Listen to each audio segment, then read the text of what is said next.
Уважаемый господин президент, Mr. President, Mheshimiwa Raisi, tuna furaha kubwa sana kuwaona hapa, na awali ya yote ningependa kukushukuru sana kwa kukubali wito kama mgeni wetu wa heshima kuhudhuria katika miaka 80 ya maadhimisho ya mashujaa wetu waliopambana. Walikuwa ni askari wazalendo waliopambana kwa ajili ya kuondoa unazi. Ninakumbuka mazungumzo yetu mwanana ambayo tulifanya mwaka 2023 ulipokuja kwenye mkutano wa Urusi na Afrika St. Petersburg, Moscow. Na mwaka huu hatimaye umekuja ili tusherehekee pamoja sikukuu hizi za kuwakumbuka mashujaa waliopigana vita vya kizalendo kwa muda wa miaka 80 sasa, pale walipohitimisha vile vita kwa kuwashinda Wanazi tarehe 9 Mei 1945. Na hili ni jambo kubwa sana linaloonyesha ishara ya urafiki, si tu urafiki lakini urafiki wa ndani kabisa kati ya Urusi na Burkina Faso. Na pia ningependa sana kutambua mchango wa taifa lako wa kupigana na kuwashinda Wanazi wa Ujerumani pamoja na washirika wao. Askari 30,000 wa Burkina Faso waliingia vitani katika kupigana na kupinga utawala wa Adolf Hitler chini ya uongozi wa aliyekuwa legendari wa Ufaransa Charles de Gaulle, na sasa tumeungana tena kwa lengo moja la kupambana na ugaidi. Na sisi bado tutaendelea kusapoti Jamhuri ya watu wa Burkina Faso na kuheshimu katiba na sheria pia, ili kupambana na magaidi wasiofuata sheria ambao bado wana nguvu katika baadhi ya maeneo ndani ya taifa la Burkina Faso. Na katika miaka kadhaa tayari tumefanya maendeleo makubwa sana katika mchakato huo, na tumefaulu sana na tumeona manufaa ya muunganiko huu katika uwanja wa vita. Na zaidi ya miaka 30 baada ya kufungwa kwa ubalozi wa Urusi huko Wagadugu, tunaona hili tena linakuja kuanza upya, na limeanzia mwaka 2023. Na masuala ya kiuchumi ni swala muhimu sana, hata biashara pia. Tena biashara kwa mfumo wa kisasa na lenyewe ni jambo linalokuwa mno kwa haraka, na tunahitaji kuyatunza sana mahusiano haya. Na tutaendelea kufanya kazi pamoja huku tukiimarisha zaidi mahusiano yetu. Mafungamano ya kiuchumi tutayapeleka mbali zaidi pamoja na ushirika wetu kibiashara. Na ilikuwa muhimu sana mkutano ule wa kiuchumi uliofanyika Urusi wa Burkina Faso mwaka 2024 ambao ulihudhuriwa na watu wa ngazi za juu sana wa Burkina Faso, ambao pia ulihudhuriwa na naibu waziri mkuu. Na sisi tunakuhakikishia Mr. President, tutaendelea kusapoti yale yaliyoko kwenye taifa lako. Lakini pia tutaendelea kufadhili scholarship ya watu wa Burkina Faso huku Urusi. Na mwaka huu imekuwa mara 2 zaidi. Na mwaka huu pekee tunategemea kupokea wanafunzi 27 kutoka katika taifa lako. Na gharama zote zitakuwa ni juu ya serikali ya Urusi. Na raia 35,000 wa Burkina Faso wamepokea elimu ya juu katika nchi ya Urusi. Tumeimarisha pia utamaduni na haki za binadamu, na hili limekuwa swala la msingi sana, na hili limeshikwa pia na himaya za Urusi zinazofanya kazi ndani ya Burkina Faso tangu mwaka 2024. Na huko wanafundisha lugha ya Kirusi, jambo ambalo lina manufaa sana katika ushirikiano haswa kwenye swala la afya. Lakini miundombinu pia ya maji taka na maji safi.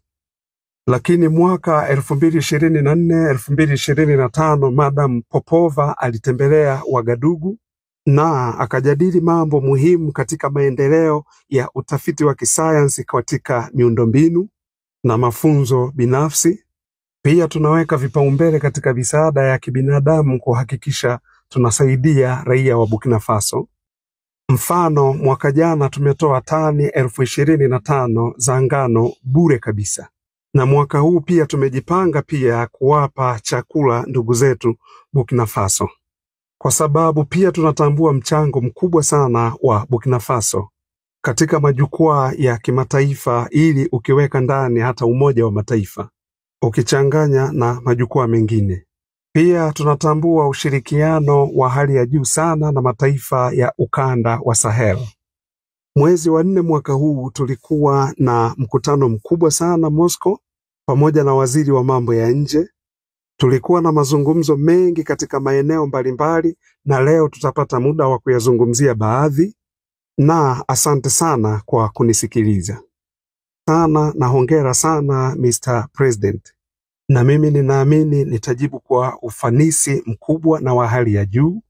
Kwangu imekuwa ni heshima sana kuweza kushiriki katika maadhimisho haya ya miaka 80 kuwasherehekea mashujaa waliopigana vita vya kizalendo vya pili vya dunia. Pia ninakushukuru sana kwa kunikaribisha. Ilikuwa ni heshima kubwa sana kwetu. Na ninataka kusema kuwa kulingana na safari hii nimejifunza mambo mengi sana. Nimejifunza kuhusiana na utamaduni, kuhusu historia ambayo imeweka misingi ya nguvu sana watu wa Urusi. Na nimejifunza maisha ya watu wako walivyojitoa sadaka. Na kupitia sadaka waliojitoa maisha yao, na sasa tuko huru. Ningependa kukushukuru tena kwa mara nyingine kwa mwaliko huu na kikao hiki ambacho tumekaa kuangalia ni nini kinachotokea ulimwenguni leo, na kuangalia pia mitazamo ya ulimwengu ni nini. Vikwazo tunavyoviona leo havitakiwi kutuzuia, na hivi vikwazo wakati mwingine vinakuwa ni faida, bila kusahau vikwazo vingi ambavyo Urusi imewekewa na mataifa mengi huko ulimwenguni. Lakini Urusi bado inashika nafasi ya kuongoza kimataifa, na sisi tunalielewa hili na tunaelewa ugumu wake ulivyo. Na mimi niliangalia lile gwaride na askari namna wanavyotembea mbele yetu wakati wa lile gwaride.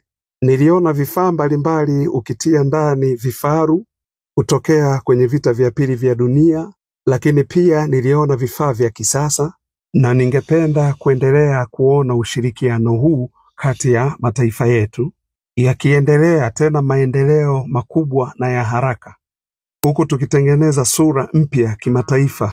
Tunakushukuru sana kwa mitazamo na tabia zako juu ya taifa la Burkina Faso. Na leo nilitembelea shirika la Mandelev, na tunaelewa kwamba mbali na ulinzi na usalama, kuna jambo lingine la msingi ambalo ni science na elimu. Na tungependa kuona Urusi inatusaidia katika mafunzo na elimu, kuwafundisha vijana wetu, kuwasaidia ili waweze kuendeleza viwanda vyetu na makampuni ya kibiashara, mashine ambazo ni aina nyingine ya uzalishaji. Hili ni muhimu sana kwa Afrika, na tunaamini kwamba magaidi tunaowaona leo ni matokeo ya ubeberu, na hilo ndilo jambo ambalo tunaendelea kupigana nalo. Na tutakaposhinda hivi vita, tutakuwa tuna jeshi bora sana na tunaweza kuiendeleza nchi yetu. Hii ndio sababu kubwa kwa nini tunaendelea kupambana. Ndiyo maana ni muhimu sana kuwafundisha elimu watu wetu. Afrika inahitaji mambo mengi sana, hasa linapokuja swala la vifaa, linapokuja swala la teknolojia na mashine, na matarajio mengi sana katika swala hili.